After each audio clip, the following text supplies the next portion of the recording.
If you have never offended anybody in the whole of your life, let me see your hand.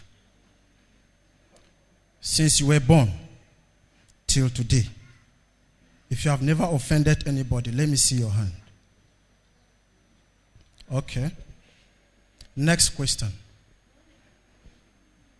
If you have never been offended, that means if nobody has ever offended you, let me see your hand up.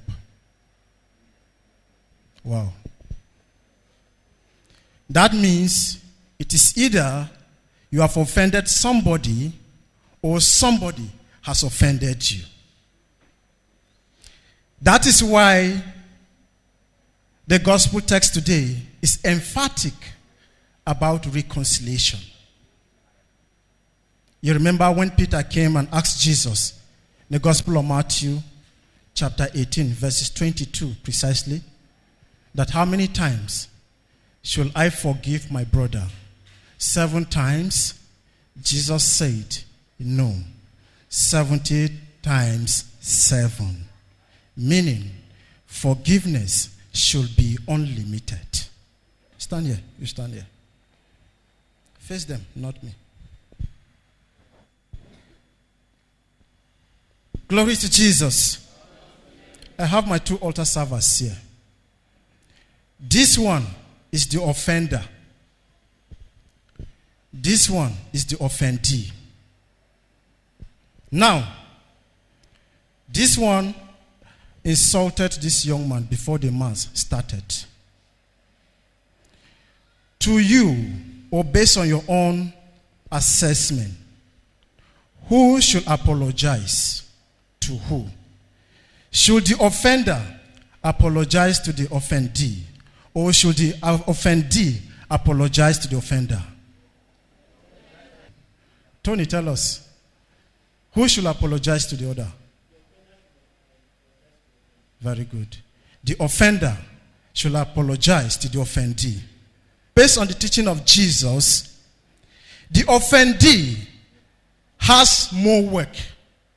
So it is the duty of the offendee, even if the offender is aware that he has offended his brother, it is still the duty of the offendee to go and still tell the offender that, see, you have offended me. There are 2 reasons why this should happen. First, it is possible that the offender was not conscious of his offense. D. So if the offender is not conscious that he has offended his brother, when the offendee approaches the offender, he creates awareness on the mind of the offender that, see, you have offended me. Not just creating awareness alone, but also to let him know the gravity of his offense. How serious or how grievous the offense was. That's number 1. Number 2, the offendee needs to approach the offender so that even if the offender was aware and was conscious that he has offended his brother, the offendee cannot affirm the offense. And another reason is to also create a forum for reconciliation. Amen. There are benefits in such. Some Christians will feel this is not logical. That how can the offendee, who is the victim, should now go and be the one to approach the offender for reconciliation? St. Matthew makes this very clear in the Gospel of Matthew chapter 5, verse 24. It says, if you come to offer your gift at the altar and you remember that your brother has something against you, leave your gifts at the altar. Go back and do what? Reconcile with your brother and come back and offer your gift. It did not say, and you remember that you have something against your brother. You remember that your brother has something against you. So you are not at fault, but it is your duty to go for reconciliation.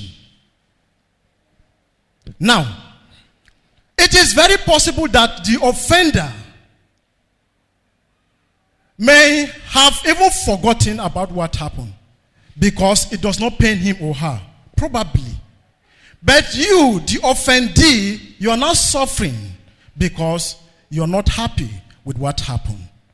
And for you to be happy, you need to seek what? You need to seek reconciliation. Now, there are implications. One, it opens the gate for anger to come in. Resentment, unforgiveness, and perhaps revenge. First of all, in Ephesians chapter 4 verse 26, it says, the sunset must not find you still angry. Psalm 133 tells us, 130 verse 3, that if you, O Lord, should mark our guilt, who will survive?